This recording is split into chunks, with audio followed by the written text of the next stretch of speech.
Korea जिले के बैकुंठपुर तलवापारा स्थित श्री सर्वेश्वरी समूह आश्रम में औखड़ आश्रम तलवापारा बैकुंठपुर में परम पूज्य अघोरेश्वर महाप्रभु के महानिर्वाण दिवस के मौका में अखंड मंत्र जाप के आयोजन करेगी, जो उनकी 8 घंटा तक चलत रही से कल शाम 5:30 बजे से शुरू होने वाला मंत्र जाप आज दोपहर के संपन्न हुई।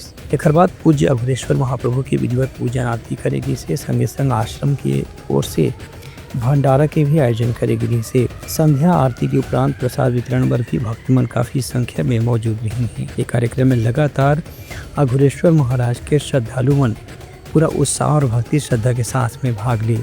इस संबंध में संस्था के व्यवस्थापक चंद्रशेखर सिंह बताएं कि अघोरेश्वर महाप्रभु के जो कार्यक्रम है उनमें केवल स्थानीय बैकुंठपुर के श्रद्धालुमन मौजूद नहीं रही हैं, बल्कि दूरिया से भी आने वाले श्रद्धालुमन ला विशेष रूप से आयोजन के इंतजार रही से। Bureau report Uttarakhand news.